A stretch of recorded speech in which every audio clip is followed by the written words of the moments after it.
So why should anyone study history? We are obsessed with our lives in the present. We live our lives very much in the present, and we plan and we worry about the future. So a lot of the time students say, well, why should I bother learning about something that happened ages ago? What's it got to do with me now? The study of history is actually about understanding how the modern world, the society in which we live in, came about. And it's only through looking at what has happened in the past that we can fully understand the society in which we live. Everything to do with class, with culture, with multiculturalism, it all comes from what has happened before. And that's why studying of history can be so rewarding.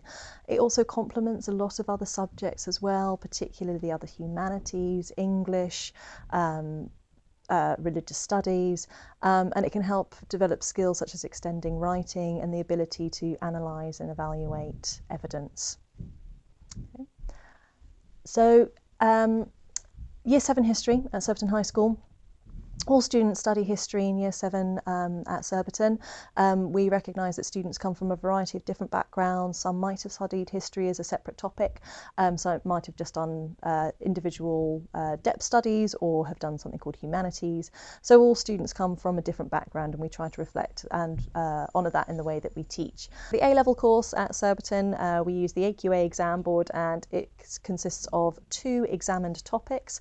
The exams are taken at the end of Year 13 and 1 coursework or non-examined assessment. The 2 exams are both worth 40% of the overall A-level, and the NEA is worth 20% of the A-level.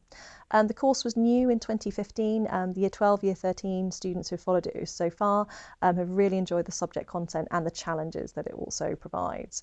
So component 1 is a breadth study, and this is where we study the Tudors, so England from 1485 to 1603.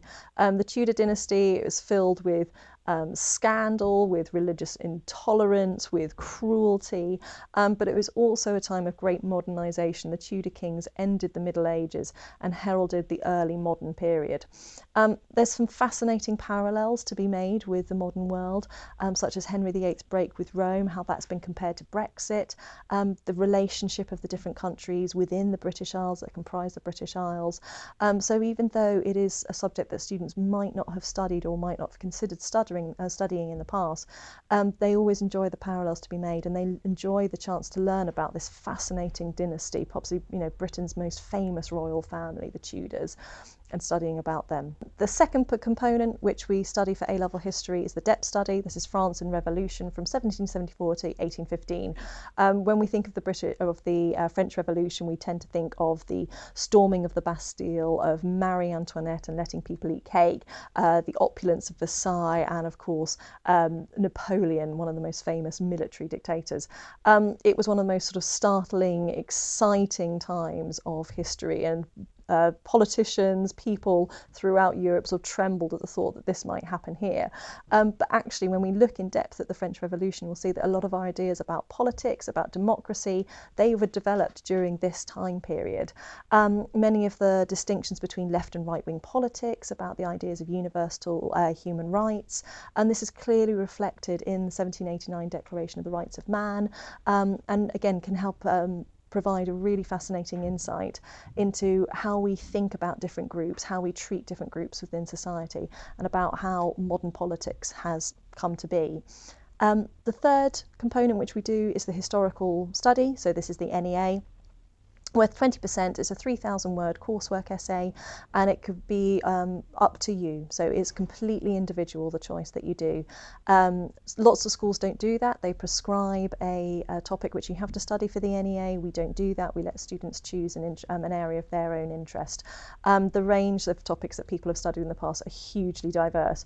We've had everything from witches to the history of New Zealand, Russian history, the collapse of the British Empire, the Middle East conflict. It is totally individual, so we leave it totally up to the student's choice. And that's something that makes studying A-level history at Surbiton High quite unique, the fact that we do allow students this individual choice over their NEA topic. Why consider A-level history. History provides you with a mixture of skills, provides you with a broader understanding of the world, of institutions, of the role of governments, of the power of people. It can be very challenging. There is a lot of content to understand and to digest, but the fact that we build on the skills over 2 years makes this all manageable. And it's ultimately very, very rewarding. Students do find it a very rewarding subject to study. Universities also highly regard it as a subject choice, and it can open the path to a number of future careers, including law and journalism, as well as further academic study. Some of the trips that we aim to run at A-level, we always run a trip to the Tower of London for Year 12. It's a specific A-level workshop run by the Tower of London, plus some free time to explore afterwards. So we look at the role that the Tower of London has played in the importance of the Tudor kings and queens. So just the executions, the decisions that have made there, how it's been both a palace and a place of refuge. We've also in the past run a co-curricular trip with the French department to Paris to complement the study of the French Revolution, which has included a day trip to the Palace of Versailles. So it's been a 3-day residential trip, which has been highly popular in the past.